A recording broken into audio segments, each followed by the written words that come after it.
En este caso hemos pedido a Tony y a Rolando que nos preparen, nos presenten una mirada histórica, cómo se ha usado el tema, el concepto de la desigualdad a lo largo de la historia republicana de Perú. Y el segundo artículo de este libro es un trabajo ganador del concurso interno del IEP que estaba a cargo de Rolando.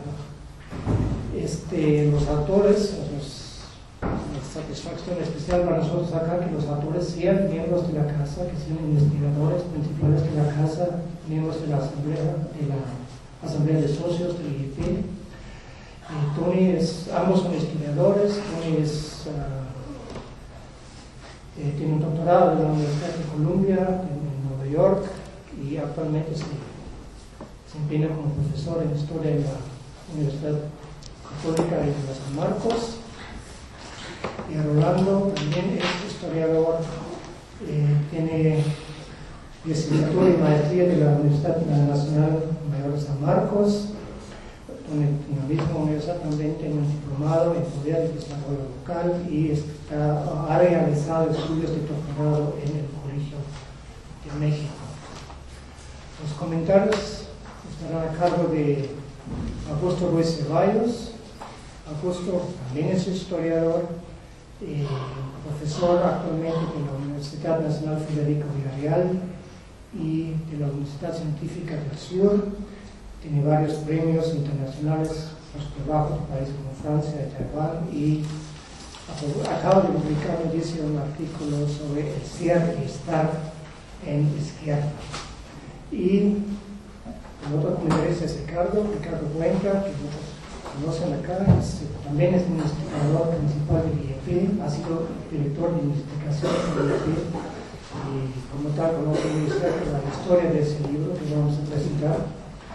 Él es el único nuevo historiador entre los comentaristas. Él es psicólogo social de la Universidad Nacional Mayor de San Marcos también, y está cursando actualmente o terminando ya sus estudios de doctorado en filosofía de la educación en la Universidad de Kaiserslautern en Alemania. Entonces, sin más preludio, la dinámica va a ser la siguiente. Empezamos con Augusto, pues Ricardo, ahí los autores tendrán su oportunidad de réplica, de comentar los comentarios, y si el tiempo da, todavía abrimos una pequeña rueda de preguntas y comentarios. Entonces, sin más preludio, empecemos con Augusto. Quiero comenzar agradeciendo al Instituto de Estudios Peruanos por la invitación para presentar, comentar este libro y escuchar también las diversas opiniones. Quiero empezar señalando que es un libro que nos ilustra, nos explica y también nos invita a la reflexión.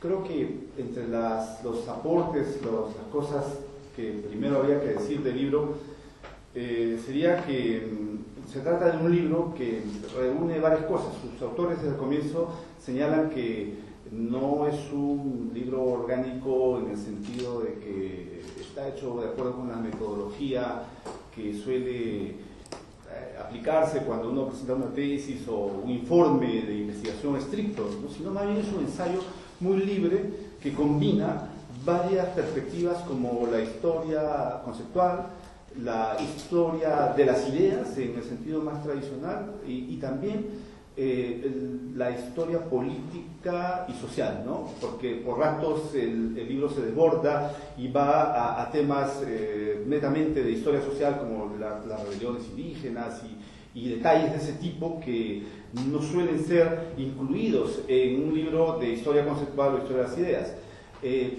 Sí, es predominantemente un libro de historia conceptual en la medida que las ideas, los conceptos están situados en el entramado de significados, significantes y de recepciones de algunos de estos conceptos, fundamentalmente desde el concepto de igualdad.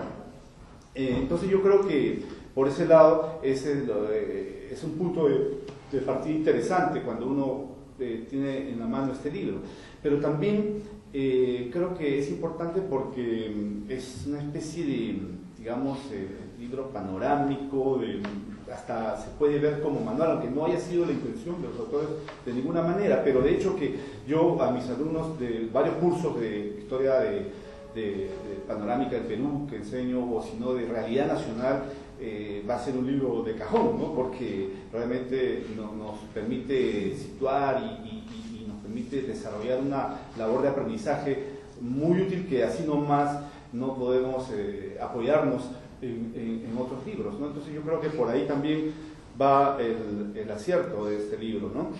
Y ya entrando al tema netamente historiográfico, creo que habría que señalar que el libro se sitúa en este tema, aunque abarca hasta la actualidad, del siglo XIX, donde está la parte más fuerte, dado que el libro se compone de dos trabajos, un ensayo hecho a la limón entre Antonio Zapata y Rolando Rojas, y un posterior trabajo menos ensayístico, más sistemático de Rolando, ¿no? Entonces, que es centrado en el siglo XIX.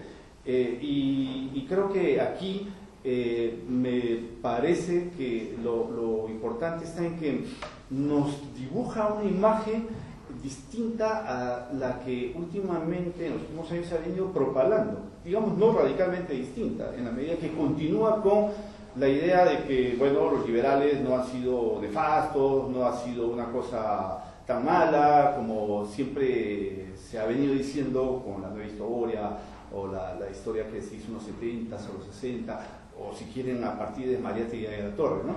Entonces continúa un poco en eso, pero sin embargo no creo que un poco no cae en el extremo de esta historia un poco, digamos, edulcorada, un poco rosada de los liberales del siglo XIX, particularmente de los republicanos, ¿no? que han tenido pues varias tendencias, facciones, varios momentos de regresión incluso, ¿no? Y creo que ahí es interesante la clasificación que hace tanto los dos autores como el último, Rolando, distinguir el liberalismo económico del liberalismo igualitario, por lo menos en lo político, y un liberalismo conservador, que es el que se inicia con Pardo, ¿no? Entonces eso me parece, ese énfasis, esa inclinación a presentarlo así me parece interesante, porque nos lleva a una periodización, ¿no? que a partir del civilismo para adelante se inicia un liberalismo de este tipo, ¿no? Y más bien su apreciación estaría por el liberalismo anterior, que lo muestran como algo más simpático, ¿no? Hay una visión más simpática de este tipo de liberalismo. El principal aporte de este libro, ya para avanzar con esta parte de los aciertos del libro, es digamos, invitarnos a reflexionar sobre el tema de la igualdad en la actualidad como algo que no se explica solamente por lo que ha ocurrido y ocurre actualmente. No es algo que sea culpa del neoliberalismo, por ejemplo, ni de los gobiernos anteriores, sino es algo que tiene muchísima fuerza, ¿no? Una fuerza de 300 años de la colonia y una fuerza de 200 años de incumplimiento de la promesa de la independencia. Entonces, los autores nos muestran cómo en estos 200 años, sobre todo, ha habido un esfuerzo por algunos sectores liberales de plasmar por lo menos una igualdad en términos legales y en términos de oportunidades también, pero que no se ha cumplido porque como que hay dos constituciones, ¿no? Hay una constitución legal, que es la constitución del 23, del 34, del 60 y la del 56 incluso, y después la del 20 y todas las grandes constituciones que son muy bonitas en el papel, y hay otra constitución real, ¿no? Que se da en la sociedad misma y particularmente en el pensamiento de algunos autores que tienen ideas inigualitarias, ¿no? O que en todo caso sus ideas igualitarias siempre están matizadas con conceptos que se inclinan por la desigualdad. Entonces creo que esto es también lo importante en el libro, ¿no? Y un punto final de esta parte es el carácter ambiguo que nos presenta acerca del liberalismo conservador, del civilismo. Eso me parece interesante, porque no se trata de, digamos, concluir que con el civilismo se inicia un periodo nefasto y una regresión total. No, los autores al contrario, están hablando que los civilistas, a pesar de que quitan, por ejemplo, el voto indígena, hacen una cosa importante, que es el voto directo, ¿no? Que sanciona Piérola con esta reforma electoral que hace, ¿no? Y a partir de ahí ya, bueno, tenemos cada vez un mayor número de votantes directos que paulatinamente se van a ir sumando, ¿no? Entonces, esta idea del carácter ambiguo del liberalismo conservador se ve reflejada en varios momentos de esta parte del libro, aunque con algunos matices que no guardan mucha consistencia con este espíritu al cual quieren ellos llevarnos, porque me parece que sobre el positivismo no hay tampoco una suficiente mirada equilibrada, en la medida que se asocia necesariamente el positivismo con el racismo dos que ellos plantean, o sea, el racismo biológico, el racismo cientificista, ¿no? El primer racismo sería el racismo religioso de los españoles. Y no, creo que deja ver que también con el positivismo hay cosas positivas, y no en vano González Prada es uno de los que, basándose en el positivismo, plantea pues una denuncia social que va a proponer una mayor igualdad, ¿no es cierto?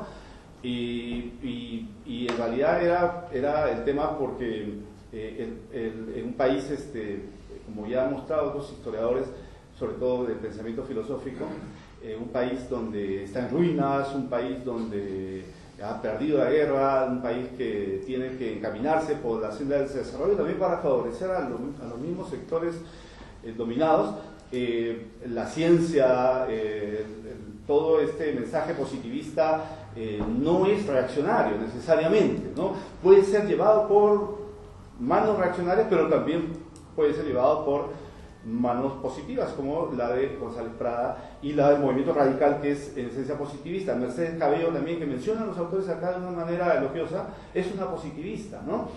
Entonces, y otro punto es el relativo a Francisco García Calderón.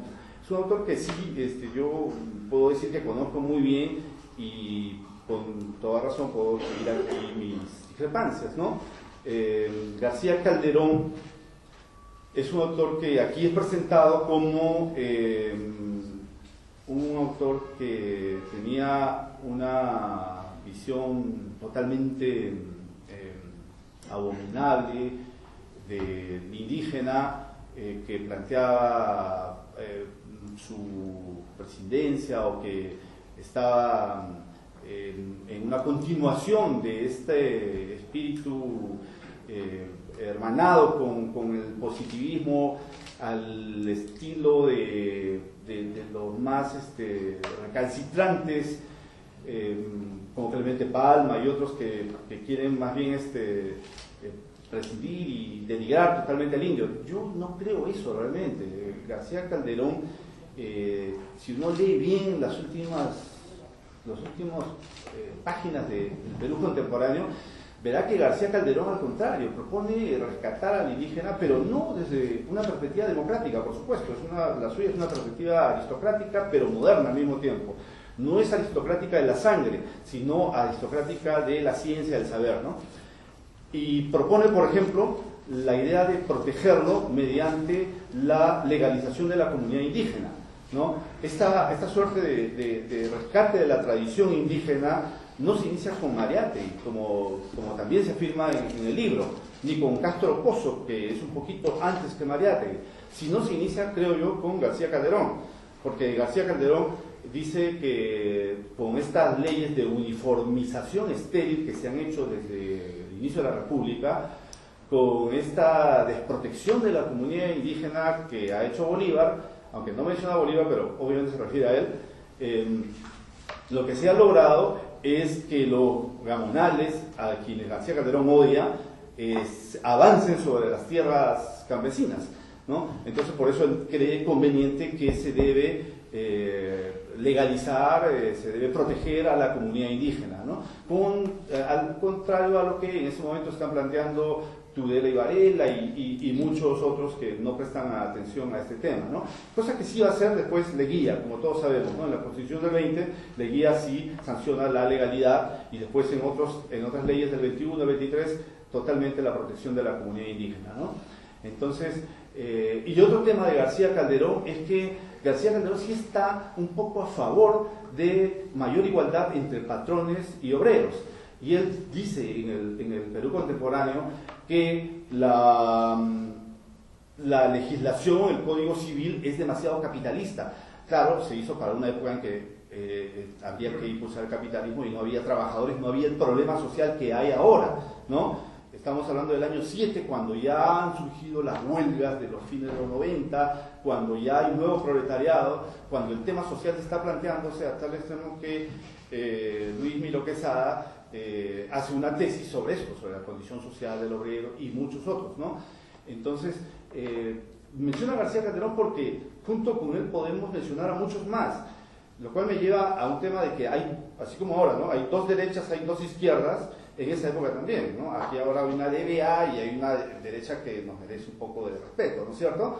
A la cual no vamos a ofender ni vamos a tratar mal, con la cual podemos entendernos y llegar a acuerdos así concretos en algunos momentos específicos, ¿no? Y en ese momento también había esto, ¿no? O sea, había una DBA, por decirlo así, que sanciona o que le gusta las masacres y cosas de ese tipo, pero también hay una derecha ilustrada, hay una derecha humanitarista, hay una derecha que cree que sí hay que hacer avances en el terreno de la igualdad social. Y en esa derecha están, para empezar, Francisco García Calderón, está Luis Melo Quesada, está Manuel Vicente Villarán, el que reclama unas leyes favorables, y el que formula esta ley es Matías Manzanilla, que todos conocemos, ¿no es cierto? Y precisamente es la presencia de esta derecha, digamos, humanitarista, la que hace posible que los obreros se vayan, digamos, más decididamente a sus luchas, ¿no? Porque perciben una oportunidad política, perciben un aliado. Esta derecha es un recurso político para la clase obrera y los sectores populares de ese momento. Por ejemplo, en las 8 horas que se dan a fines del 18, principios del 19. En ese momento nosotros podemos creer que esta historia que nos han contado de que las 8 horas se consiguen por las luchas obreras, en fin, por el auge del movimiento obrero, parte es verdad, no quiero negarlo, ¿no? Es importante la lucha, pero esta lucha no se habría producido o se habría producido de otra manera y habría tenido otro desenlace si no fuera porque hay un sector en la clase política y la clase alta que está más o menos dialogando y que ve la necesidad de legislar términos sociales, ¿no? Y no es casualidad que la lucha de las 8 horas que se decreta, se generaliza en diciembre del 18, se dé después, meses después de que se ha dado por voluntad propia la ley de las 8 horas para niños y mujeres. Entonces los hombres ven la oportunidad y dicen, bueno, ya se abrieron, ahora hay que irnos con todo, ¿no? Entonces, esto ocurre así, y el mismo gobierno de Pardo no está en contra, el ministro Vinelli está un poco a favor, y tiene que convencer después a los empresarios y listo, ¿no?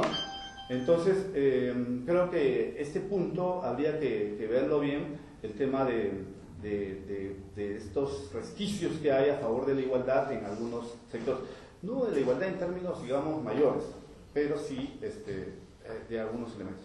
Bueno, se me va el tiempo y yo quisiera el último punto saltarme, es sobre la idea de raza, ¿ya? Que es el tema fundamental, sobre el cual no acabo de reflexionar del todo, porque a mí a veces me convence y a veces no, sinceramente, ¿no? Creo que la desigualdad se puede abordar desde las fuentes de la desigualdad. Las fuentes de la desigualdad son muchas, pero fundamentalmente 3, ¿no? La raza, el sexo y la clase, el nivel socioeconómico, ¿no? Entonces, los autores han decidido elegir el tema de la raza, asociarlo, por supuesto, a la clase y en menor medida al género, al sexo, ¿no? digamos que las feministas o las historiadoras de género estarían protestando también. ¿Qué pasa, no? ¿Por qué razón no ver el tema de la desigualdad desde el lado de la mujer, no? ¿Por qué la raza, no? Es que ahí se esconde un programa secreto. Nuevamente vamos a estar en que, bueno, primero resolvamos el tema racial, después el socioeconómico y después el tema de género. Entonces eso habría que escucharlo, ¿no? Porque como es un ensayo, no está, digamos, todo explicitado ahí. Todos los autores siempre tenemos esa dificultad, ¿no? de explicitar las cosas, ¿no? Entonces habría que escuchar ahora que ellos nos digan qué es lo que pretenden, ¿no? Cómo se sitúan ahora, porque dicen que esta historia debe servir para fundamentar mejor un nuevo proyecto de sociedad igualitaria. Bueno, ¿cuál es ese proyecto?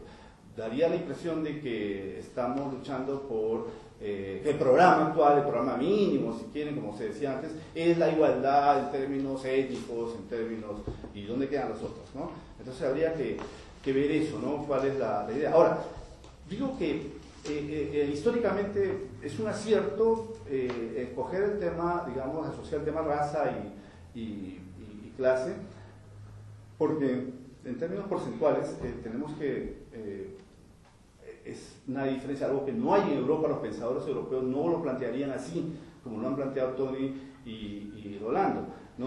Porque ese tema no es fundamental. Aquí sí es fundamental. Aquí, desde que llegaron los españoles, hay un tema racial. Aquí no podríamos decir que 50% de mujeres y 50% de hombres, así de simple, porque en ese 50% de mujeres, muchas son indias o mestizas y por lo tanto suman más para el lado étnico, ¿no? Si queremos, ¿no? Entonces la fuerza del argumento étnico estaría ahí, ¿no? Si es que quisieran argumentar los autores por qué ponen peso a ese lado, ¿no? Y por otro lado, desde que vinieron los españoles, las mujeres blancas de clase alta valen más que los hombres, incluso de clases indígenas o afroperuanos, ¿no? Digamos, entonces eso ya es una cosa a tomar en cuenta, ¿no? Que el tema de género no es necesariamente algo que pueda tener la misma equivalencia, ¿no? Pero esto, sin embargo, va a ir disminuyendo con el paso de las décadas del siglo XX. O sea, esto ha sido mucho más fuerte en la colonia, mucho menos fuerte en el siglo XIX y cada vez menos fuerte en la actualidad, ¿no? Y para terminar, diría que el tema último, pero yo creo que mejor me quedo ahí y repetes y después en el cóctel, si es que hay algo, podemos conversar más. Bien, gracias. Yo quiero empezar diciendo que la salida de un libro siempre es motivo de celebración, ¿no? A eso nos dedicamos seguramente la mayoría de los que estamos acá, a eso se dedica el IEP desde hace 50 años. Vamos construyendo ideas, peleándonos con las ideas, amistándonos con las ideas para que finalmente maduren hasta cierto nivel y luego sean insumos para confeccionar un libro, ¿no? Y lo digo en estos términos de confeccionar porque a pesar de todo el avance tecnológico, hacer libros es una tarea todavía artesanal y por eso yo quiero empezar felicitando a Tony y a Rolando por finalmente presentarnos sus ideas y sus peleas y amistades con las ideas que en el libro Desiguales desde siempre están escritas, ¿no? Yo quiero presentar unas ideas del libro a partir de dos temas que me parecen muy importantes. Voy a hacer un pequeño excurso después sobre el racismo y al final un elemento que creo que me generó y me cuestionó muchísimo y que quiero compartir con los autores y con todos ustedes.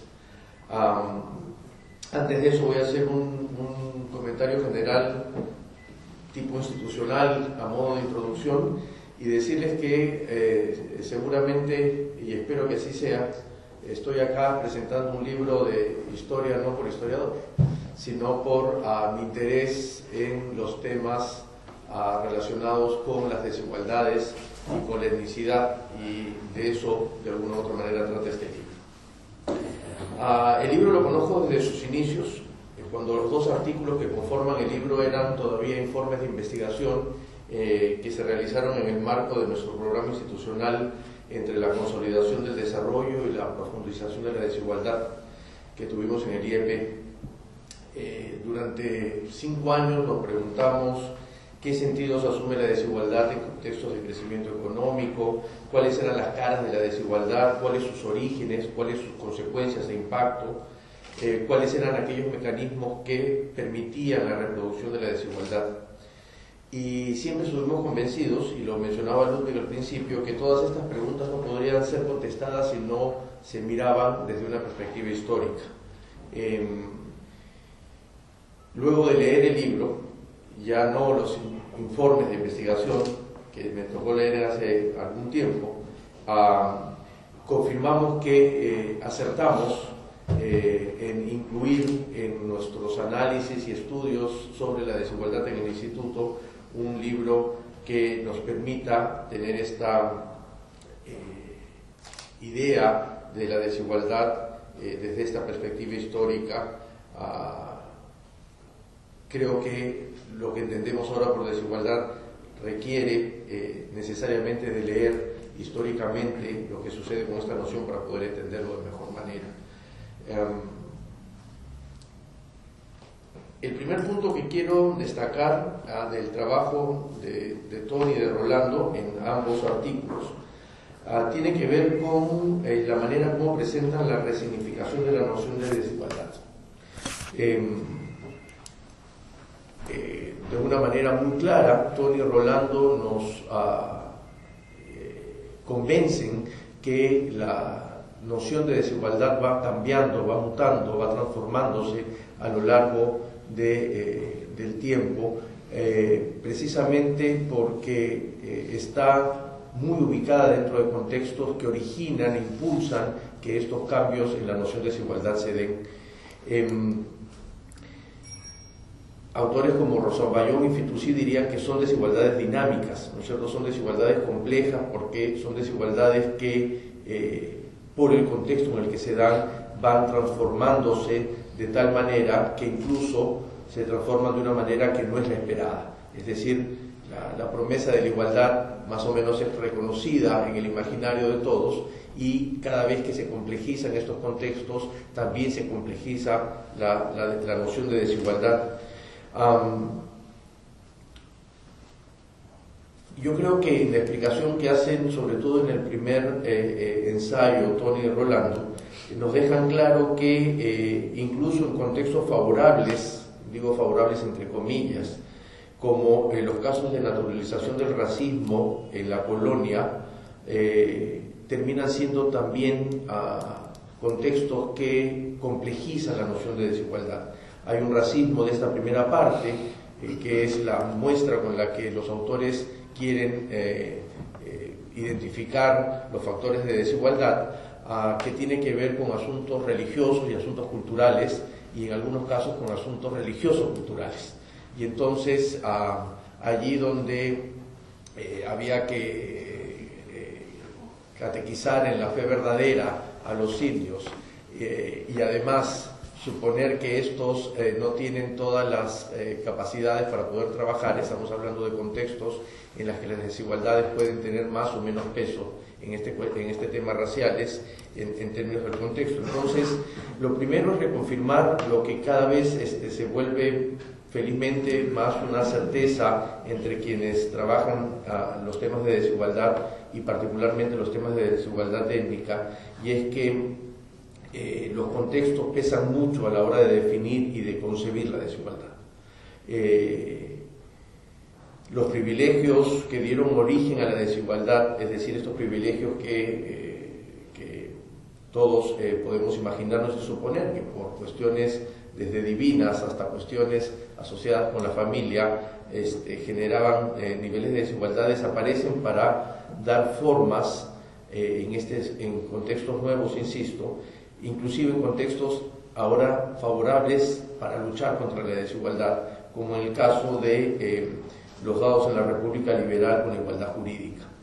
Quiero decir con esto que en el caso anterior, donde se naturalizaban las desigualdades, habían nociones que iban cambiando, e incluso en contextos, al contrario, desfavorables para esta desigualdad, aquellos que buscaban la igualdad, como en la República, las desigualdades también aparecen con nociones y con pesos distintos. Sobre esto voy a regresar en algún momento.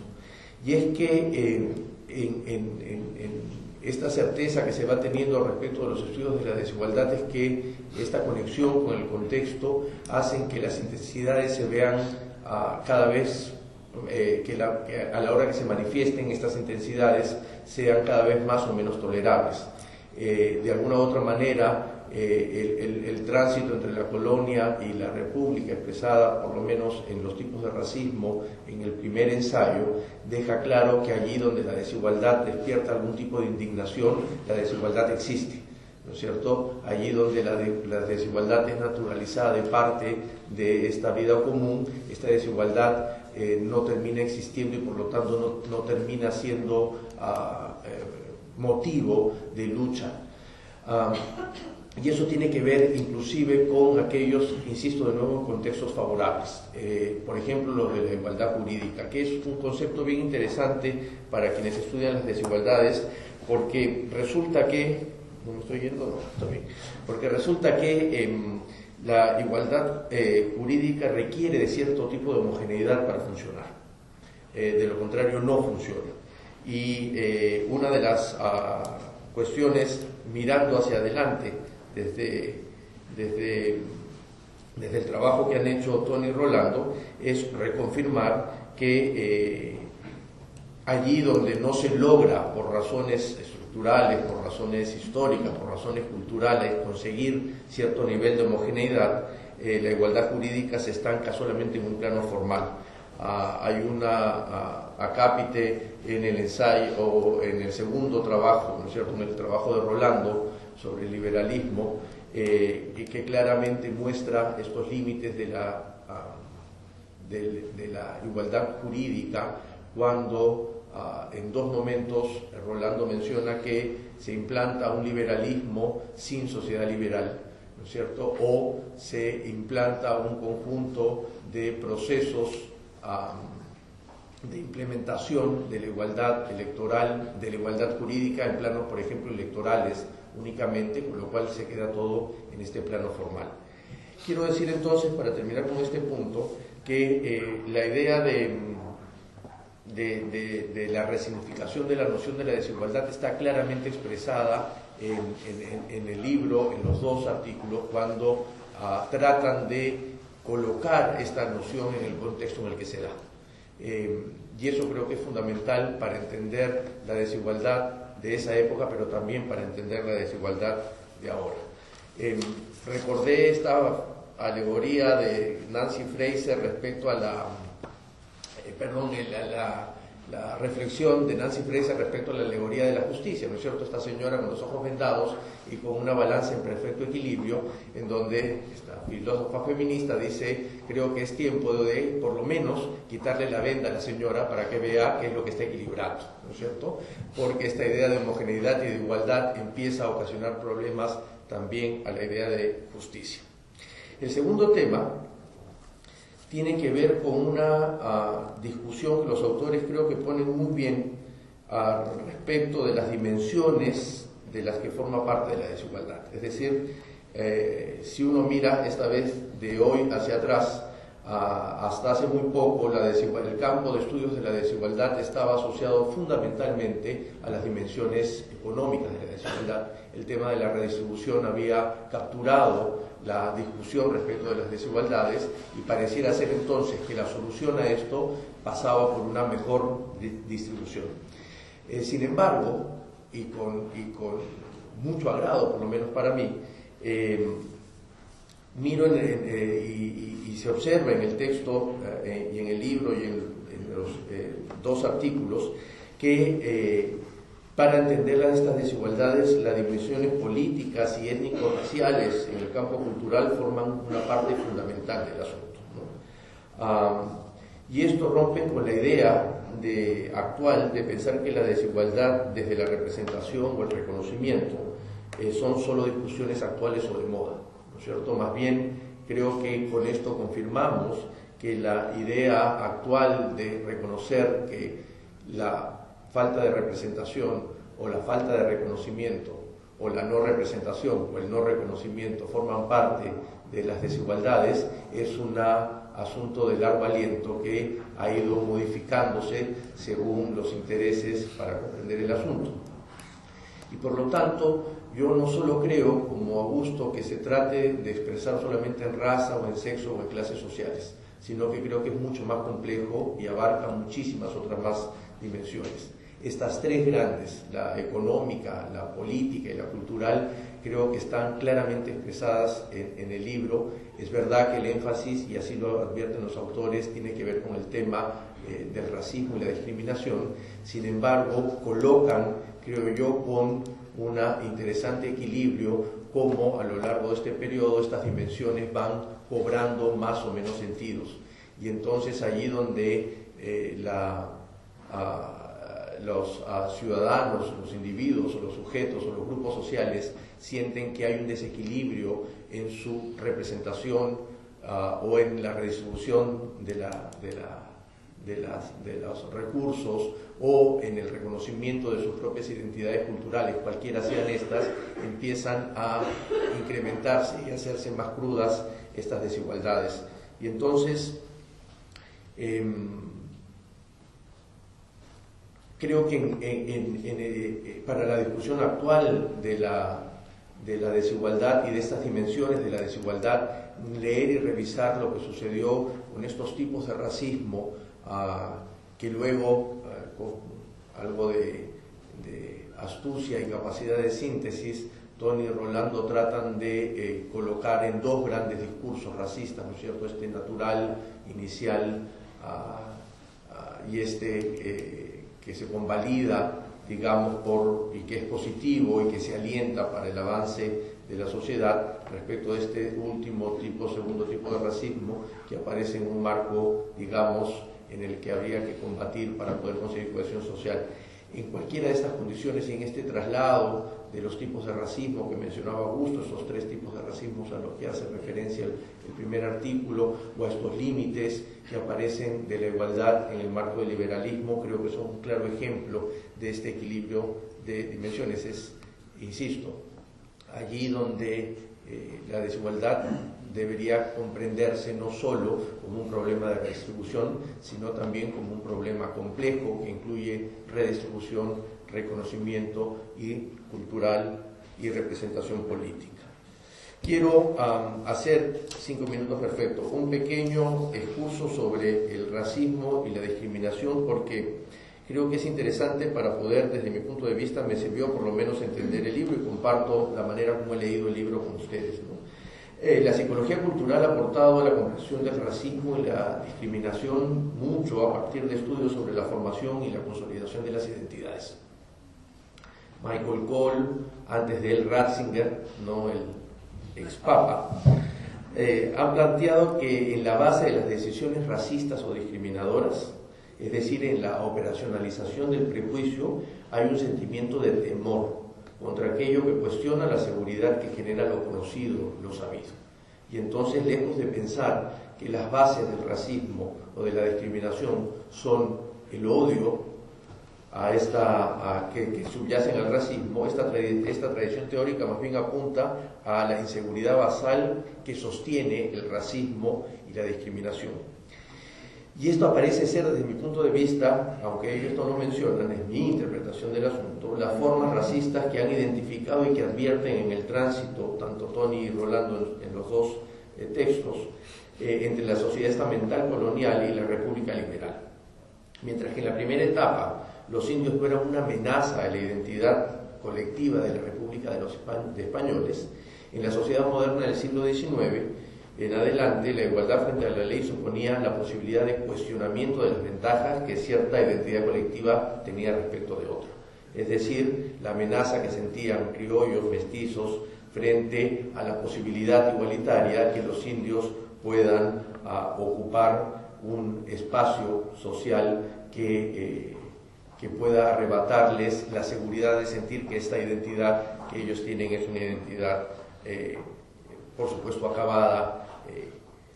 Y esto creo que es bien importante porque eso es lo que modifica esto que Ricoeur llamó como reconocimiento mutuo. Es decir, yo necesito para existir de alguna u otra manera, no solo diferenciarme del otro, sino buscar algún tipo de interacciones entre estos distintos, porque de lo contrario estaríamos no solo en una relación asimétrica, sino en una relación inexistente. Y yo creo que acá lo que nos muestran, por lo menos el llamado de atención que me hizo el texto, es justamente lo contrario, es decir, que estos racismos manifestados a lo largo de la época, del periodo desde la colonia hasta principios del siglo XX por lo menos, tiene que ver fundamentalmente con esta idea de amenaza hacia el otro y amenaza hacia mi seguridad. Yo quiero terminar con un punto de dudas, y es que sobre el binomio de igualdad y desigualdad que los dos autores plantean, no aparece el uso de la razón como un elemento igualador. Por lo menos buena parte de la revisión teórica respecto de la desigualdad como resultado, como categoría política reflexionada posterior a la Ilustración y el proyecto de modernidad, tiene que ver con dos cosas: la separación de la moral de la vida política. Ahora, para la unión civil podríamos todos revisar un poco a Rousseau. Entonces, digamos, se modifica el curso de la civilidad occidental cuando se separa ciencia de moral y de arte, y estos a su vez de la religión y el dogma, pero también cuando aparece la razón como factor igualador de las personas, ¿no? Entonces, lo que me preguntaba es, ¿qué podría faltar en este análisis? Y yo mismo me preguntaba qué tan ilustrada y moderna fue nuestra república, ¿no? ¿Qué tan posible era realmente qué tan posible es identificar en esa época si en el discurso liberal y en el discurso incluso moderno el uso de la razón como categoría cultural que homogeniza a las personas realmente existía, y cuánto no era solamente un asunto de relaciones raciales o de cuestiones políticas. Creo yo que faltaría, y a partir de esto animar a todos a mirar, a tratar de buscar más elementos para tratar de confirmar en qué momento se legitiman estas desigualdades, por lo menos en este periodo, y cuánto de estas desigualdades tienen que ver con esta ruptura de las corrientes más universales respecto de las desigualdades, como por ejemplo este tema del uso de la razón. Yo quiero terminar diciendo que Rolando se preguntó al final cuánto se avanzó en la vieja promesa igualitaria de la República, y yo creo que hay una pregunta previa, y es sobre qué base se asentó esa promesa. Una cosa es ver si esa promesa se cumplió, y otra cosa es ver qué elementos están debajo de esa promesa, porque creo que allí podríamos encontrar no solo explicaciones para lo que sucedió en ese momento, sino para que nos puedan servir para ahora, ¿no? A mí me gusta hablar más de justicia social que de igualdad, ¿no? Pero eso demandaría otra reunión. No quiero aburrirlos con estas vericuetos conceptuales entre justicia social e igualdad. Yo creo que y el pisco anunciado previamente por Augusto nos va a esperar, así que no quiero quitarles más tiempo, más bien a reafirmarme en la importancia que tiene el libro para la comprensión de las desigualdades en el Perú. Yo creo que su lectura es imprescindible. Yo invito a leer a todos aquellos que están interesados en el libro, y con esta misma confianza conmino a quienes quieren investigar el tema de desigualdades a que lo tengan que leer, porque resulta fundamental para comprender. Muchas gracias. Voy a hacer un comentario general sobre el libro, pero antes quisiera hacer algunos agradecimientos especiales, ¿no? Bueno, en primer lugar, a nuestro autor, a Tony Zapata. El instituto en realidad le encargó a Tony hacer el primer ensayo, y él tuvo pues la generosidad de convocarme y de incorporarme a este proyecto. A partir de ahí yo hice una propuesta al instituto, y Ricardo Cuenca, a quien también le agradezco, pues vio con buenos ojos esto y digamos que lo tramitó.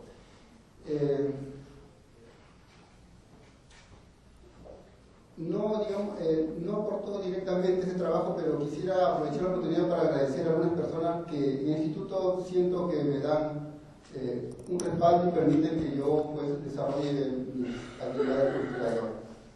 Está tosiendo, pero me refiero a Natalia González, ¿no? Natalia González me ha apoyado aquí en el instituto en los años que vengo trabajando, y ella me impulsa a ir más allá de donde yo mismo me propongo.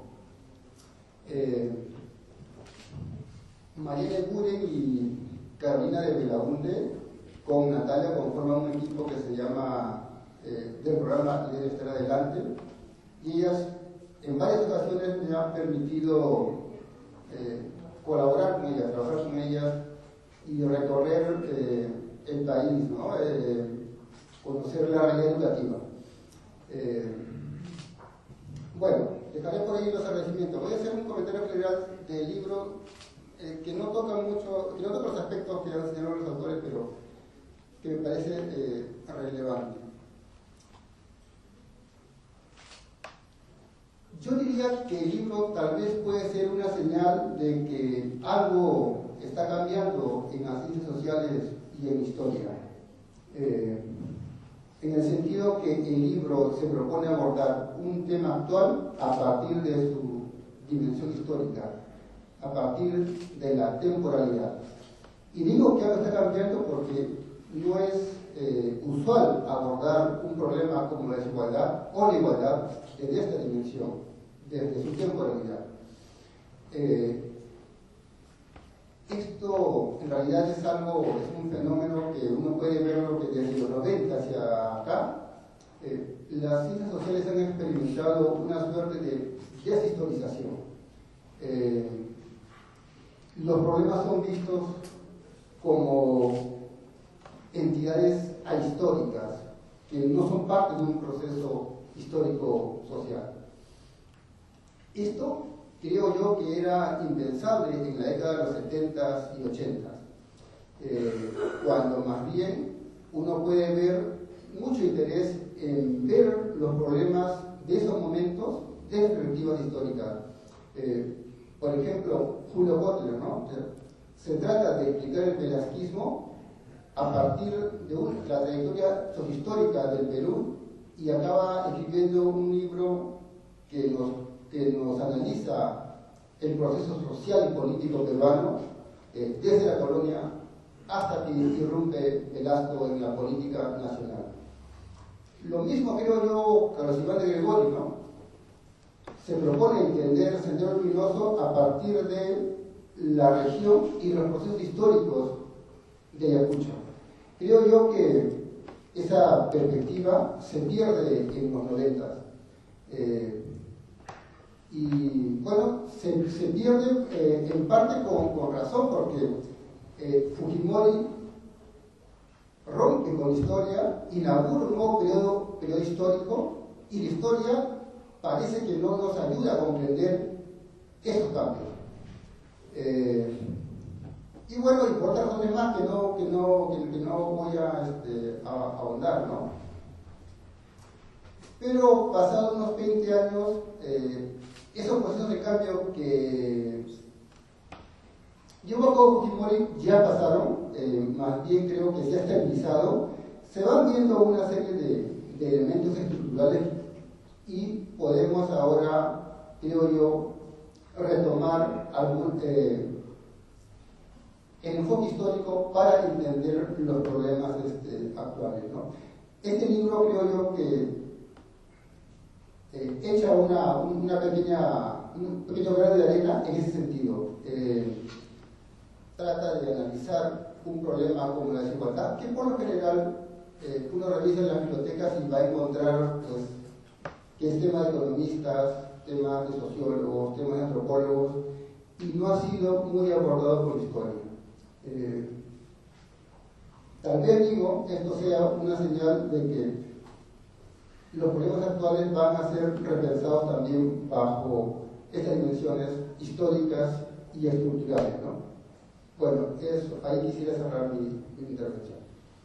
Buenas noches con todos. Yo en primer lugar quería agradecer su presencia aquí esta noche y a continuación dar algunas pocas ideas sobre los temas que han sido planteados aquí en la mesa antes de continuar y terminar con los agradecimientos correspondientes.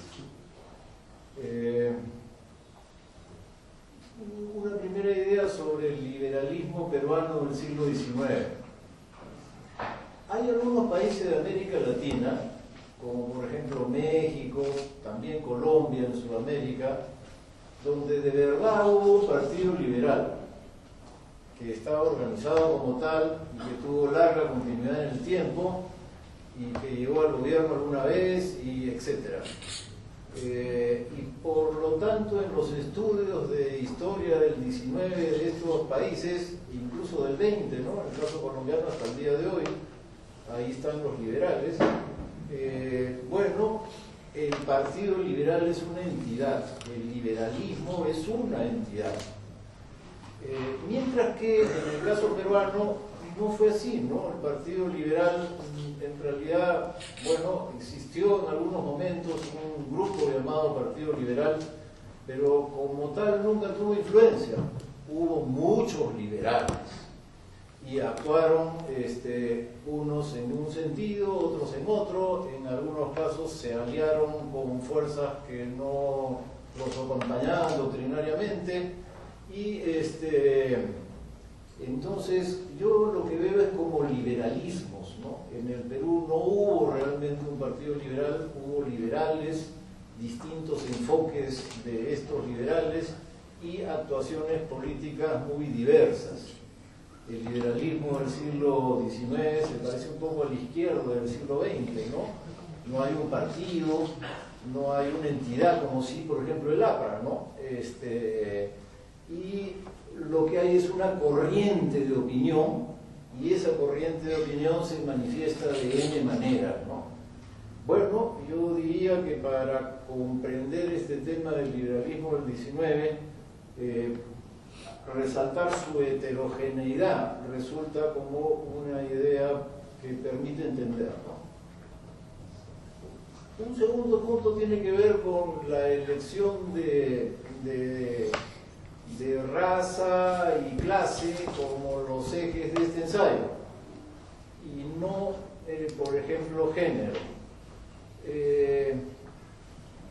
Sí, se trata de historiar el tema de la desigualdad y uno tiene que elegir por dónde va el camino. Normalmente los ensayos tratan sobre, digamos, un tema, ¿no? Normalmente los ensayos no es que sean más dispersos que las obras académicas, sino que las obras académicas muchas veces tienen un conjunto de capítulos y son como un todo integrado de mayor dimensión. El ensayo se construye con un margen de libertad alrededor de un punto, y ese punto en este caso es raza.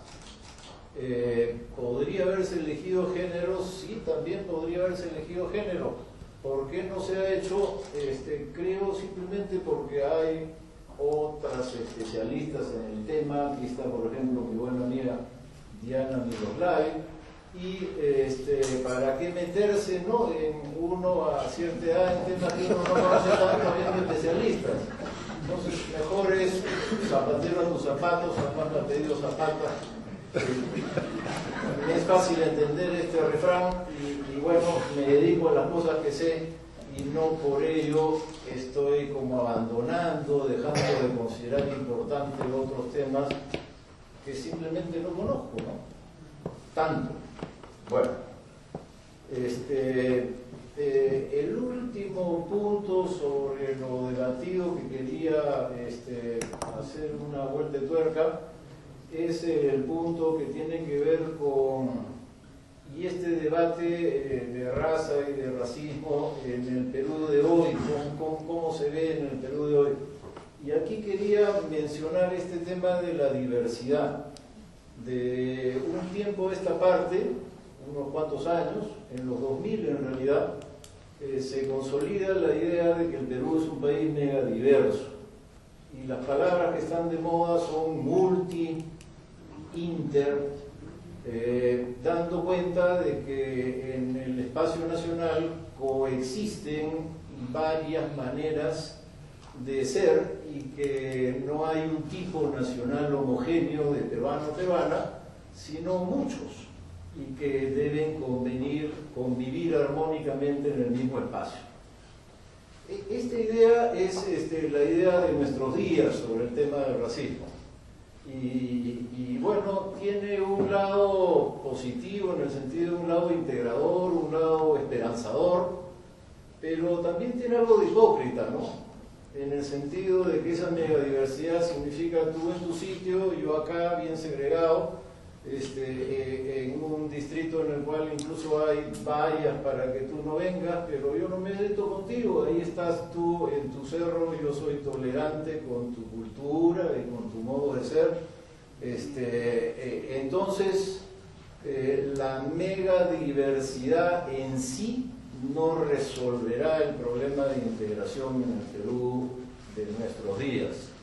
La megadiversidad puede ayudar, el concepto de megadiversidad puede ayudar, si viene acompañado por otros, si viene acompañado por tolerancia, si viene acompañado por un esfuerzo, curiosidad de conocer al otro, ¿no? De tener alguna relación con él.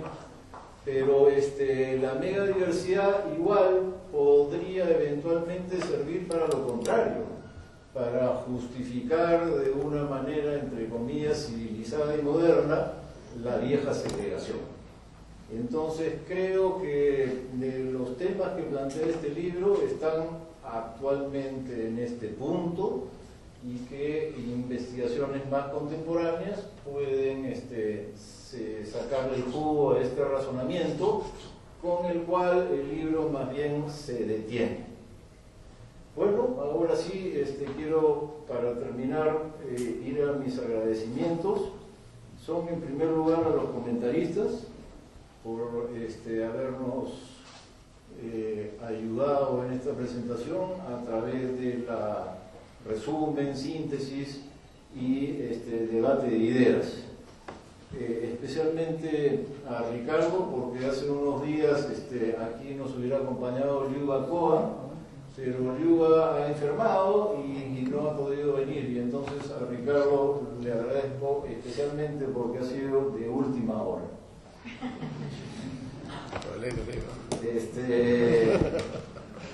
Bueno, agradecer también al IEP por algo que ha sido dicho en la mesa varias veces, pero que es la pertinencia de la selección de un tema tan de actualidad para comprender el Perú como la desigualdad, y haberlo estudiado de modos muy distintos, con distintos enfoques, desde la economía, desde la reflexión más filosófica, etc. Y este libro entonces en ese sentido es parte de un complejo más grande en el cual cumple una función. El IEP es quien ha concebido este horizonte cultural, intelectual sobre la desigualdad, y con Rolando hemos hecho nuestra parte. Y por último quería agradecer a Natalia, porque yo sí, nada de lo que hago sería posible sin su amor. Muchas gracias.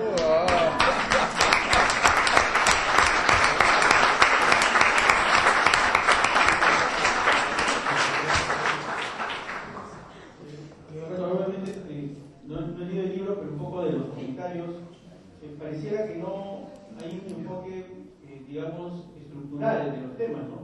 Se mencionó la década de los 20, ahí el análisis que hace Ayo Mariatti, se puede decir que hay un análisis de desigualdad, pero van a la estructura, ¿no? Sí, la estructura de la sociedad es injusta y hay un discurso sobre la desigualdad, ¿no? Entiendo que no han hecho un enfoque así, pareciera que han ido a la epidermis tal vez del tema, ¿no? Y no al fondo, ¿no? Bueno, habrá que leer, ¿no? Pero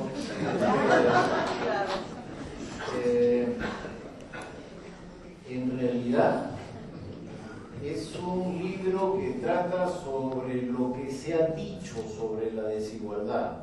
No estudia la desigualdad como materia prima, estudia el pensamiento sobre la desigualdad, de tal manera que cuando analiza a Yamariate, como en efecto usted dijo, analiza que estos son aquellos que plantean bases socioeconómicas y no raciales, como había sido frecuente en la historia intelectual del Perú.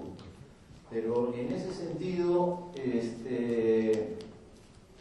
el análisis que se plantea trata sobre las ideas que se han elaborado en el Perú alrededor de este binomio igualdad y desigualdad.